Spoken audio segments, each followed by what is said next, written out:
as a speaker, stories are what it's all about.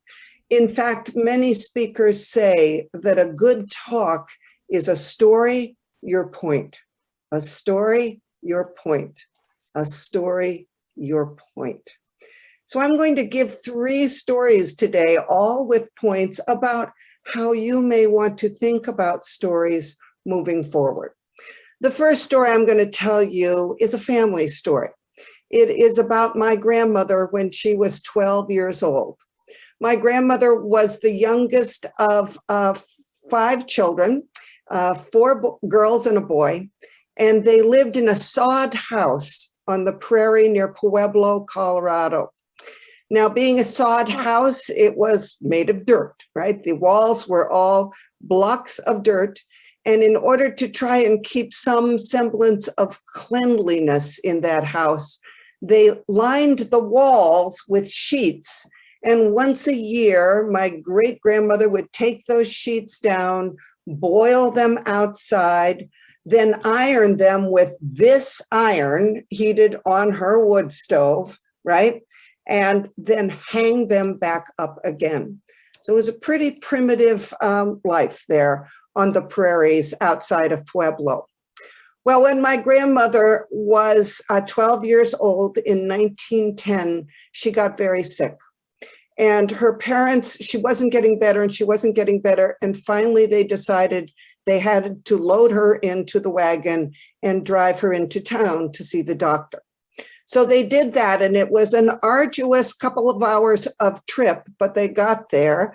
And the doctor recognized fairly quickly that my grandmother had appendicitis.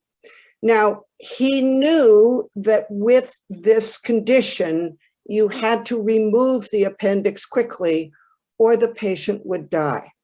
He had never done an appendectomy before, but he had seen one done. And so he gave my grandmother anesthetic and they removed her appendix. He waited until she rallied a little bit later in the day, and then they sent her home in that wagon with a nurse to attend her as she was getting better. Well, she didn't get better. She continued to get sicker and sicker. And the nurse decided that they had to send for the doctor because my grandmother would not make that trip in the wagon again. And so her father, my great-grandfather, went into town, picked up the doctor, brought him back to that sod house on the prairie. The doctor decided he probably hadn't gotten all of the burst appendix when he went in the first time, and he would have to operate again. But he had no anesthetic with him. So my grandmother was laid out on the kitchen table, and her parents had to walk out miles into the prairie so they wouldn't hear her screams. She did get better, you know that, because she was my grandmother, right? So she did live. But at a certain point, she was so weak, the nurse continued to be concerned about her. And the nurse asked my great-grandparents if they had any whiskey in the house. Well, they were teetotalers, but they had a bottle in the back of the upper cupboard for snakebite, and they brought that down. It hadn't completely evaporated yet. And the nurse poured some of it down my grandmother's throat. Now, my grandmother choked on the taste, heard them talking about whiskey, and she was mad because she had taken a pledge in Sunday school that the demon liquor would never cross her lips. And they had forced her to, break that pledge. And the nurse and her parents credit that moment when she was so angry and had the fighting spirit for her recovery. It still took her a couple of weeks to recover. And so she was still bedbound on the night that Halley's Comet was due to pass over. And her parents, knowing that it was one shot to see the comet, carried her cot outside so that she could watch Halley's Comet go by. This is a family story, but it is also a story that talks about a particular time in our history, right? a time that is not likely to be repeated, when people lived in sod houses and ironed the sheets on the walls with something on the wood stove. We all have such stories, and I would encourage you, if you have such stories that tell about a particular time in our history, maybe it was, being part of the Freedom Riders in the South during discrimination. Maybe you have stories about anti-war protests during the Vietnam War. I encourage you to write those stories down, or go onto Zoom, schedule your own private meeting and record them, because they are truly part of our common shared history. The second story I want to tell you is a personal story. It was about the time that I was working as an artist. I was not always a garden writer or speaker or communicator. For many years, all I ever wanted to do as a young adult was to go in the studio and make stuff. And I was doing first work in fiber and then work on paper. But in the late 1980s, it got to a point where my work was going so far and then no farther. I'd sell a line of designs to a poster company and they wouldn't want any more. Or I'd sell a line of greeting card designs to a greeting card company and they wouldn't want more. I'd have a gallery show, I'd sell a few pieces and then they wouldn't ask me back. So I was very frustrated about this, and I couldn't figure out why this work that I loved so much wasn't progressing in the way that I wanted it to progress. Now, at this time, my husband would go out to San Francisco routinely in early December for a geological meeting that was held there every year. And I often went with him so that I could have fun traipsing around in the city while he attended his meetings with other scientists. And in 1990, I decided that I was going to take that trip to San Francisco as a final push, or a big push, to try and move my work forward. And I made appointments with galleries all over the area. I made appointments with people who I had connected with. This person told me to go see that person. And I schlepped that big portfolio out to San Francisco. And I went from gallery to gallery. Some of people thought it was interesting, but had no encouraging words for me. Some people forgot they had made an appointment with me and they never showed up. Some people liked the work very much, but then had no particular, advice for me for moving forward. So the last day I was there, I decided that I was going to get in the car and I was going to drive around the city on a personal vision quest to see what might be going on. Why was this work going so far and no farther? And so I did that. And I found myself driving south of San Francisco, parking the car and going into the San Francisco Zoo. Now, I was walking around the zoo and thinking, what am I doing here? I hate zoos. And yet I had paid admission and gone in, right? So I sat down on a bench and I closed my eyes, and I'm sitting with, the animal displays in front of me. And I quieted myself down and I thought to myself, why am I here? And I heard very clearly a voice saying, there's a part of yourself that you've put in a cage.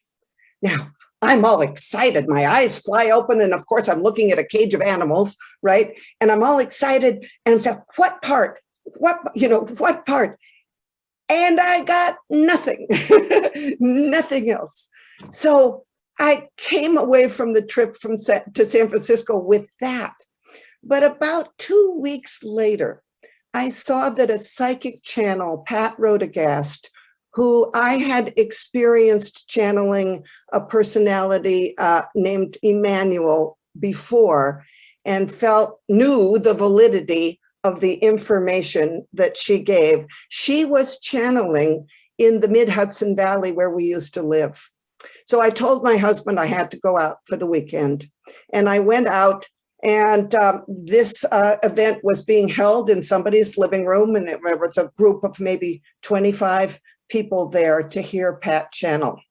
And how she worked was that she had an assistant, Judith Stanton, with her, and people would write a question on a piece of paper, put it in a hat, and send it up to the front. And there were no names on, there was just a question on the paper. And then Judith would read the questions and Emmanuel would answer. Now, my question said, my artwork is going so far and then no farther. I've read the book, Do What You Love and the Money Will Follow. I'm doing what I love and the money's not back there. What is going on? So when Judith read this question, here is what Emmanuel said. Emmanuel said, there's part of yourself that you've put in prison. And it's difficult to recognize it as a prison because you've decorated it so beautifully. He said, you were given the gift of creativity and you reached out your hand to accept it, but then you closed your hand around it. And look what has happened. Your hand is no longer open to receive, but has become a fist with which to defend it. Now, I heard the wisdom in that. I was an artist, darn it. And I heard the wisdom that maybe I should have my hands open for something else. And it took 3 years, but with my hands open, Garden Communications and the authoring of my first book came into them. Now, I tell that story because I love that message that we reach our hand to accept something, right? But then often we want to cling to it, right? We want to hold on to it. And then our hands are no longer open to receive. But in telling that story, that was my point. But many times I have found that people who I am telling that story to close down at 2 points. The first time they tend to close down is when I say I heard a voice. Uh-oh, that's trouble. The second time they close down is when I say I went to hear a psychic channel. And so I have learned that that story is not appropriate for everyone. And so sometimes I will tell it and sometimes I won't. And I think that, that is important too, that there are some stories that people are ready to hear us tell. And then there are times maybe when we should hold them back. The third story that I want to tell you today is about my neighbors. We lived across the street for 15 years in Osterville from Mel and Mary Plummer. And Mel and Mary were an older couple. They had no children. And as far as we knew, they had no relatives. At least there were never any relatives involved with them. And so as they got older and less able to take care of themselves, we looked after them. And so I heard their stories many times, right, in helping them. And one of the stories that Mel told frequently was about why they were estranged from his family members. And he would tell me about his older brothers, and one older brother, Stanley, he looked up to him so much. Mel was the youngest in the family and kind of a sensitive young boy and young man, and I guess an older man too. He was a gentle, sensitive guy. And one time, Mel had made arrangements to go see his brother Stanley in New Hampshire. And he went up and he was then spent the morning with Stanley, and they went walking in the mountains and they were so happy. And then they went to lunch and they had a very nice lunch. And then after lunch, Stanley looked at his watch and said, well, Mel, this has really been great, but I've got to leave because there's something important that I have to do. And Mel would finish that story by saying, everything in Stanley's life was more important than me. And that's how he interpreted what Stanley had said. And I said to him, Mel, don't you think maybe Stanley was saying that he had had such a wonderful time with you that only something really important could take him away from that? And Mel said, no, that's not what he meant. He meant everything in his life was more important than me. And I felt sad about that because Mel had told that story so many times. He had walked through that event with me and with other people and with his wife, Mary, and he had repeated that story, and he never was able to see that there might be another perspective to view it from. You know, there's almost always another perspective to view something by. I'm reminded of reading about how in the concentration camps in Germany, that there would be some prisoners who had smuggled in a copy of the Torah, and they would trade somebody reading the Torah for a scrap of bread. Now, one way to look at that story is that, oh, how horrible that someone would trade for somebody else's meager piece of food. They would take that food from them and in order to lend out the copy of the Torah. But the other way to look at that is that there were people who it was so meaningful to them that they would give up their meager ration to touch the word of God. There's almost always another perspective to look at things by. So my point to you with these three stories is to look at your own stories, right? To look at the things that you have told, or that your parents have told, or that, other people that you know have told. To know when to record those stories, write them down, record them. And it's never been easier because most of us have a camera on our cell phones or our computers. Know when to tell the stories and know when not to tell the stories, because part of the storytelling process is knowing when the person who you are speaking to is able to absorb the point, not just to hear the story, but to hear it and absorb the point. And finally, we need to be willing to have the flexibility, to have that willingness to hear our own stories with new ears, to hear them perhaps from a different perspective, or to be willing to hear how other people might interpret that story with a new viewpoint. So keep telling those stories. As a speaker, somebody told me once that God made people in order to hear some really good stories. Thank you so much.